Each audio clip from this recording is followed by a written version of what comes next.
There's one type of volcano that we haven't talked about yet, and that is hotspot volcanoes, and they are unique from the other types of volcanoes, so let's learn about them. You're going to be taking notes on this note paper where it talks about hotspot volcanoes and Yellowstone down here. We're going to fill out this whole page today.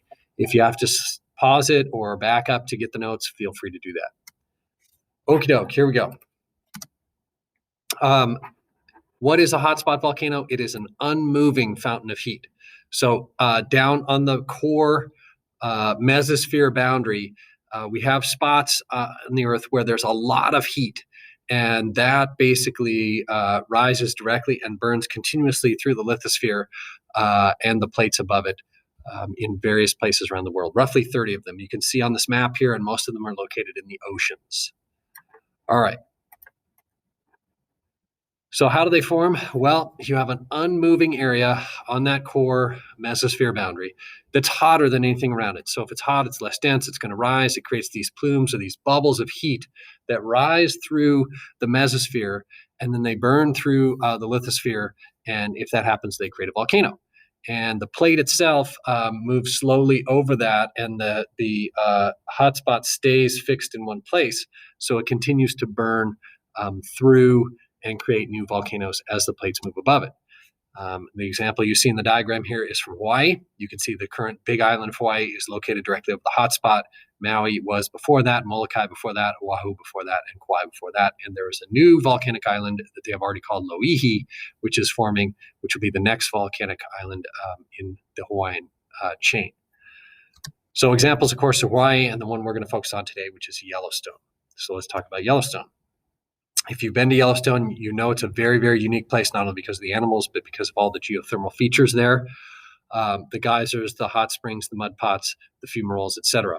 It's the only place in the world where those geothermal features have not been tapped to produce electricity. It's the only location where molten sulfur reaches the surface other than Jupiter's moon Io. And NASA studies the bacteria that live in the hot springs because they think these are what some of the organisms that we might find on other planets and other moons in our solar system as we look for life off of Earth. So they're trying to learn about that by studying them in Yellowstone. And half of the world's geothermal features are located in Yellowstone Park. One of the other interesting things, which is on your note sheet, is that there's only a tiny portion of Yellowstone that's actually in Montana. Most people don't realize that. Most of it is 97% of it is in 96% of it is in Wyoming. And there are 500 active geysers in Yellowstone National Park. So lots of cool stuff about it as a result of it being near a volcanic center. Okay, so what do you mean when we say it's near a volcanic center? It's the largest one in the world. It's the only hotspot located under continental lithosphere. And Yellowstone has had 3 what we call super eruptions, which occurred almost a little more than 500,000, 1.3, and 2.1 million years ago.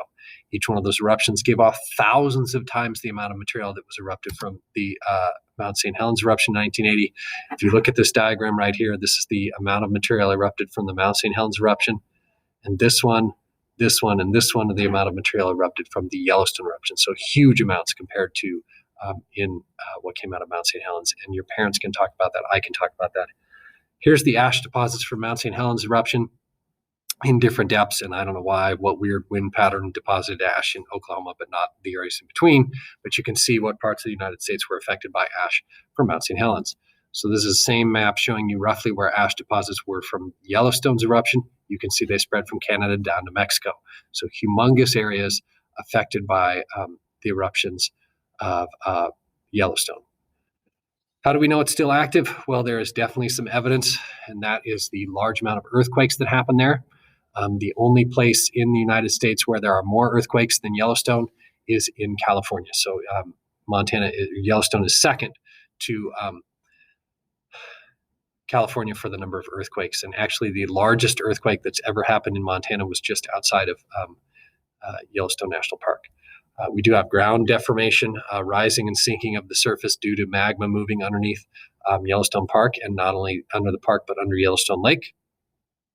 And of course, all the geothermal features tell us that there is still heat and magma underneath the ground, geysers, the mud pots, the fumaroles, the hot springs, etc. And so those are all features that let us know that it is still active. All right, you're going to work on your project. Good luck.